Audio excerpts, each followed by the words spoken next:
भाजपा के मुताबिक कैमरे पर बयान देने वाले लोग नशेड़ी गजेड़ी हैं, उनका क्या भरोसा करना। और जहां बार बार भाजपा का जिक्र आता है, हमारे ख्याल से भाजपा का इसमें कोई नहीं है। बाद में जानकारी मिली कि अर्पित श्रीवास्तव भाजपा के भारतीय जनता युवा मोर्चा के नगर अध्यक्ष हैं।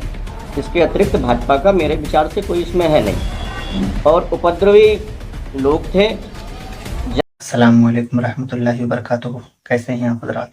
उम्मीद है आप सब खैरियत से होंगे। अल्लाह ताला आप लोगों को खुश और सलामत रखे। दोस्तान मोहतरम, अभी तक का सबसे बड़ा खुलासा बहराइच दंगे को लेकर के हुआ है। अगर आपने नहीं देखा है तो इस वीडियो को आप लाजमी देखें। इस वीडियो में बहुत बड़ा खुलासा हुआ है जो शायद ही आपको पता हो। अगर नहीं तो आप इस वीडियो को लाजमी देखें। और इस वीडियो में पूरा खुलासा किया गया है कि आखिर दंगा कराने में किन का हाथ था और कौन कौन लोग उसमें इन्वॉल्व थे, किन की साजिश रची हुई गई थी। चलिए तो आपको वीडियो दिखाते हैं, आप पूरा वीडियो देखें। इंशाअल्लाह आपको पूरी बात, पूरी हकीकत समझ में आ जाएगी। फिर उसके बाद में हम आपसे आगे बात करते हैं। और पहली बार अगर हमारे चैनल पर विजिट किए हैं तो ज़रूर सब्सक्राइब करें। अगर फेसबुक पे देखते हैं तो फॉलो कर लें और वीडियो को लाजमी शेयर ज़रूर करें। देखने के बाद वीडियो को आगे अपने दोस्तों में शेयर कर दें ताकि ये पैगाम आपके दोस्तों तक भी पहुंच जाए। चलिए वीडियो शुरू। पुलिस हटा लेने वाली जो थ्योरी हैदराबाद से आई थी, उस थ्योरी पर ओवैसी ने तो अमल नहीं किया, लेकिन भाजपा राज में वो थ्योरी अप्लाई कर दी गई। मैं बहुत शुरू से कह रही हूं कि बहराइच दंगे प्रायोजित है और वो बात अब सच साबित होती हुई दिखाई दे रही है। बहराइच दंगों में शामिल 2 लोग कैमरे पर यह बात कहते हुए दिखाई दिए कि उस दिन पुलिस ने सिर्फ 2 घंटे का समय दिया था। उस दिन कुछ लोग गद्दारी नहीं करते तो बहराइच का आधा महाराजगंज साफ हो जाता। दैनिक भास्कर के पत्रकार राजेश साहू की रिपोर्ट का ये हिस्सा सुनिए जरा। इन लोगों ने गद्दारी की वहाँ, ये सारे सस्पेंड हो गए हैं। दोस्तों, अब ये कुछ लोग हैं कौन? क्या पुलिस में ही वो कुछ लोग हैं? आगे जानेंगे। दोस्तों, बहराइच दंगों में शामिल लोग आगे कहते हैं कि गद्दार पुलिस वालों को हटा दिया गया है। दुनिया अब तक यही समझ रही थी कि पुलिस वालों को ठीक से ड्यूटी न करने के कारण हटाया गया है, लेकिन बवाल में शामिल लोगों का कहना का मतलब बिल्कुल साफ है कि ठीक से दंगा ना होने देने के एवज में उनको हटाया गया है। ऐसे पुलिस वालों को तो हटा ही देना चाहिए। जब 2 घंटे का समय दिया था तो फिर लाठीचार्ज करने की क्या जरूरत थी? दोस्तों, आगे दंगों में शामिल व्यक्ति कहता है कि आग लगाने के लिए कोई एक व्यक्ति तय नहीं था। जो भी आगे चल रहे थे वो आग लगा रहे थे। उसमें मुसलमानों का शोरूम, अस्पताल वगैरह वगैरह सब कुछ था और वो सब फूक दिए। भाजपा के मुताबिक कैमरे पर बयान देने वाले लोग नशेड़ी गजेड़ी हैं, उनका क्या भरोसा करना। और जहां बार बार भाजपा का जिक्र आता है, हमारे ख्याल से भाजपा का इसमें कोई नहीं है। बाद में जानकारी मिली कि अर्पित श्रीवास्तव भाजपा के भारतीय जनता युवा मोर्चा के नगर अध्यक्ष हैं। इसके अतिरिक्त भाजपा का मेरे विचार से कोई इसमें है नहीं, और उपद्रवी लोग थे। ज़्यादातर लोग नशे में थे और सब लोग ये कह रहे थे कि ये हमारा भाई है। विधायक जी, अगर यही बात है तो फिर भरोसा तो आपके बॉस की बात पर भी नहीं करना चाहिए। ऐसा नहीं है कि हर नशेड़ी आदमी झूठ ही बोलता है। ऐसा भी नहीं है कि नशा करने वाले व्यक्ति की बात का कोई भरोसा नहीं होता है। ऐसा भी नहीं होता है कि नशा करने वाला व्यक्ति कभी सच बोल नहीं सकता। वो बात अलग है नेताजी की कोई दिन दहाड़े गांजा फूक रहा है, कोई शाम ढलने के बाद महफिल सजा रहा हो। हमने तो सुना है कि नशा करने के बाद लोग झूठ नहीं बोल पाते। खैर, दूसरी तरफ अगर आपकी ये बात पर भरोसा करें कि ज्यादातर लोग नशे में थे, तो क्या दुर्गा विसर्जन अब नशे में होने लगा है? इसका मतलब नशे में मुस्लिम इलाके में बवाल किया गया, या फिर नशेड़ी लोगों को दंगा करने के लिए प्लान किया गया? क्योंकि दुर्गा विसर्जन में कोई भक्त कभी शराब पीकर या फिर गांजा पीकर के तो नहीं जाता होगा। जो बात मैंने पहले कही थी और फिर मैं दोहराता हूं, उत्तर प्रदेश में दंगा कराने का काम बहराइच में अगर किसी ने किया तो भारतीय जनता पार्टी के नेता उसमें शामिल थे। दोस्तों, दंगों में जिन लोगों के नाम सरकारी पन्नों पर चढ़े हैं, उनका धर्म सुनकर आपको पक्षपात की बू बिल्कुल साफ आने लगेगी।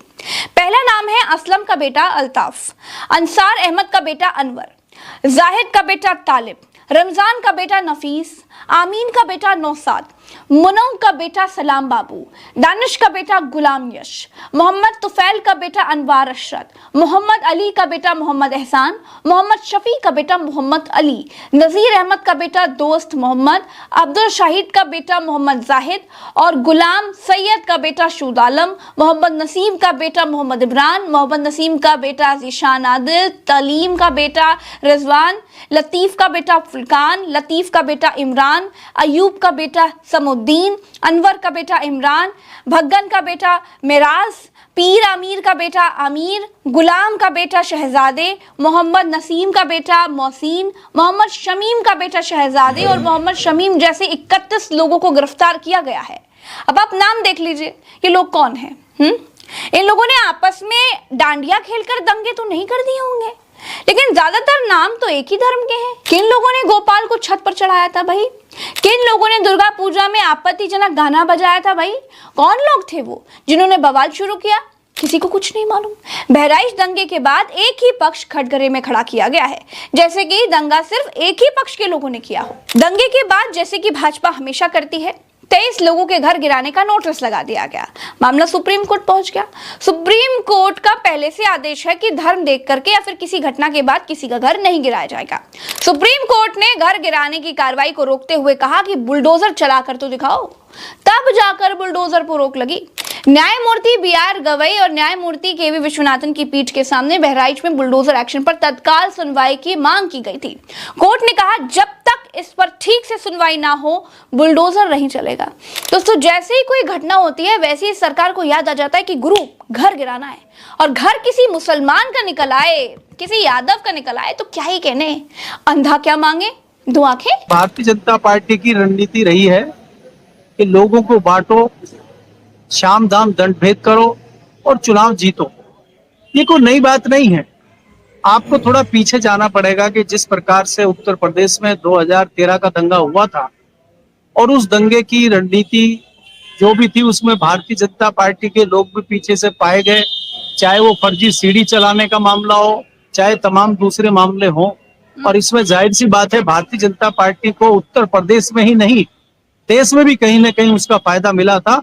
और मोदी सरकार को आने में हम मानते हैं कि 2013 के मुजफ्फरनगर दंगे का बहुत बड़ा हाथ रहा है। इसके अलावा 2017 में जो भारतीय जनता पार्टी की योगी सरकार बनी थी उसमें भी 2013 के दंगे का महत्वपूर्ण स्थान मैं मानता हूं, क्योंकि मैं मुजफ्फरनगर से ही बिलोंग करता हूं। मुजफ्फरनगर में कभी भी इस लेवल का दंगा नहीं हुआ कि दंगा गांव तक पहुंच जाए।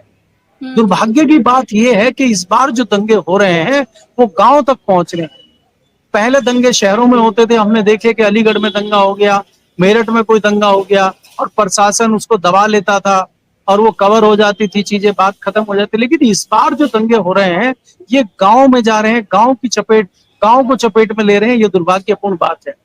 इसके अलावा हम देखते हैं कि जिस प्रकार से सत्ताधारी दल के लोगों के नाम आ रहे हैं, सत्ताधारी दल के ही विधायक और जिम्मेदार जनप्रतिनिधि ही FIR में अपने लोगों के नाम लिखवा रहे हैं, तो ये जताता है कि भारतीय जनता पार्टी की मंशा चुनाव में लेके क्या फायदा लेने की है। आप क्या करना चाहते हैं?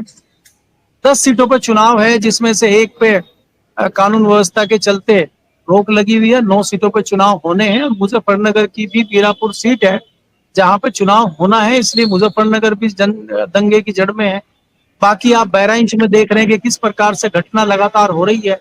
सुप्रीम कोर्ट दखलंदाजी कर रहा है। सुप्रीम कोर्ट को कहना पड़ रहा है कि आप कोई बुलडोजर नहीं चलाएंगे, आप कोई एक्शन नहीं लेंगे जब तक हम कोई फैसला नहीं कर देते।